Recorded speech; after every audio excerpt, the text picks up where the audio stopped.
জয় লোকনাথ শুধু ভক্তবৃন্দ, আমাদের পরম প্রিয় পরমারাধ্য প্রেমাময় শ্রী শ্রী লোকনাথ ব্রহ্মচারীর আজ একটি অতি সুমধুর কৃপা কাহিনী নিয়ে এসেছি। এই কৃপা কাহিনীগুলো প্রতিদিন শুনতে পেয়ে আপনাদের মতো আমিও ধন্য হয়ে যাচ্ছি। আপনাদেরকে কৃতজ্ঞ চিত্তে শ্রদ্ধা, প্রণাম, নমস্কার জানাই, যারা প্রতিনিয়ত আমাদের এই কৃপা কাহিনীগুলো পাঠিয়েই চলেছেন। তাহলে চলুন আর দেরি না করে শুনে নেই আজকের সেই অতি অদ্ভুত একটি কৃপা কাহিনী।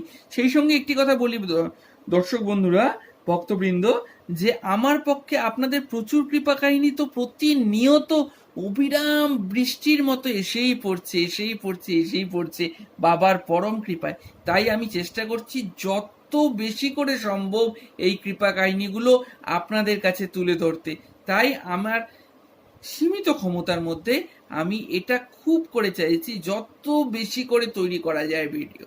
তাই আপনাদেরও বলছি, আপনারা এগুলো দেখে এগুলোকে লাইক করে শেয়ার করে আপনাদের এই ভালোবাসা, বিশ্বাস, শ্রদ্ধা, ভক্তি বাবার প্রতি এভাবেই বুঝিয়ে রাখবেন এবং নিয়মিত দেখবেন। এবং আপনাদের একটি লাইক ও একটি শেয়ার এবং একটি সাবস্ক্রিপশন আমাদের ভিডিও তৈরির উৎসাহ অনেকাংশে বাড়িয়ে দেয়। তাই বলছি, অনুগ্রহ করে লাইক, শেয়ার এবং সাবস্ক্রাইব করবেন। তাহলে চলুন আজকে জেনে নেই এই অতি অদ্ভুত বাবা লোকনাথের একটি কৃপা কাহিনী। জয়তু লোকনাথ। হ্যাঁ, জয়তু লোকনাথ দাদা।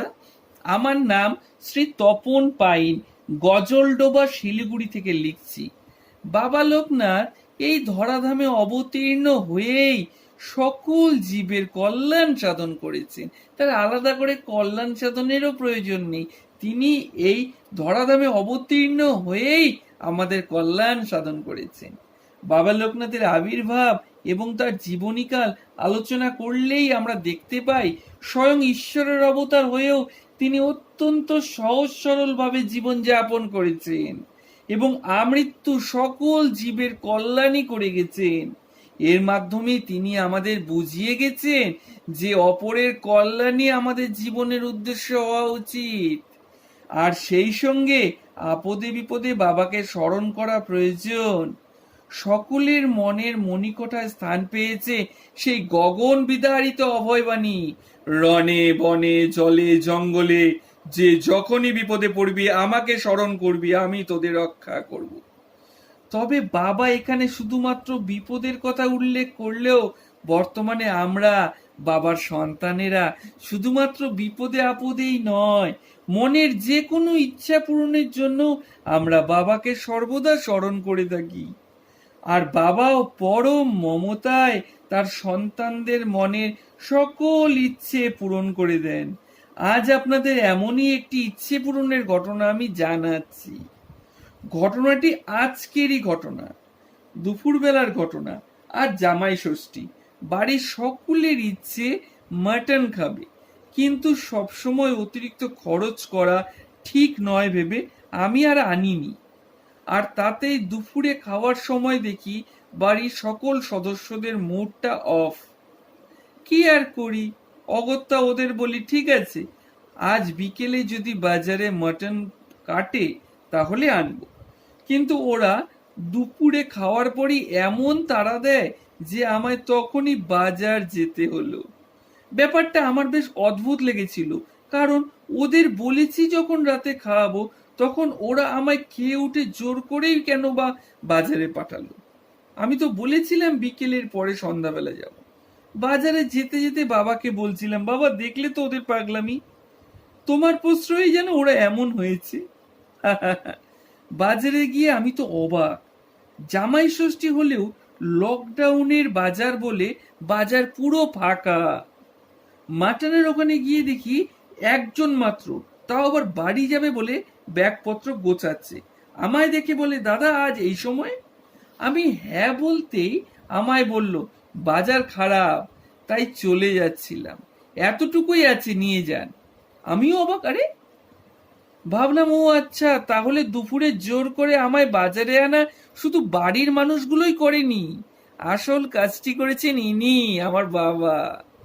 বাবা তো আসলে এমনই, কারো কোনো আবদার না রেখে পারেন না। কি আছে এমন আপন বলতে পারেন দাদা? সত্যি তাই। জয় লোকনাথ। তপনবাবু, আপনাকে অনেক অনেক ধন্যবাদ। আপনি খুব সুন্দর একটি মর্মস্পর্শী কথা বললেন। এটা ঠিক কৃপা কাহিনীর পর্যায়ে না গেলেও বাবার সঙ্গে আপনার সুমধুর সম্পর্ক এবং সেই সঙ্গে আপনার বাড়ির সকল সদস্যদের সঙ্গে বাবার এত সুন্দর সুসম্পর্কের উল্লেখ আপনি করেছেন যে বাড়ির সকল সদস্যদের যা খেতে ইচ্ছে করেছে সেটা যদি আপনি সন্ধ্যাবেলা বা বিকেলবেলা যেতেন তাহলে হয়তো পেতেন না। আপনি বললেন যে সে তখন চলে যাচ্ছিল। তাহলে বাবা কি সুন্দরভাবে ওদেরকে দিয়ে আপনাকে জোর করিয়ে জিনিসটি আনিয়ে দিল। তার মানে একটা জিনিস পরিষ্কার যে বাবা সকলকেই কত ভালোবাসেন, পরম মমতাময়ী বাবা। ওই কারণেই তো বাবাকে আমরা মা বলেও সম্বোধন করি যে জয় মা লোকনাথ। আছে এরকম কেউ দয়াল?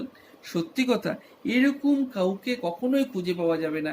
আমরা বলি, আমরা মনে করি যে এই জগতে সর্বশ্রেষ্ঠ সম্পর্ক হলো মা এবং সন্তানের, কিন্তু আমরা দেখতে পাচ্ছি যে মাদের মধ্যেও সর্বশ্রেষ্ঠ মা হলেন মা লোকনাথ।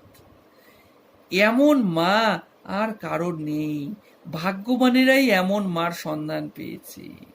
তাই আমরা আসুন পরম মমতায় আমাদের এই প্রিয় মাকে বেঁধে রাখি এবং মন থেকে বলি জয় বাবা লোকনাথের জয়, জয় মা লোকনাথের জয়, জয় তুই লোকনাথ।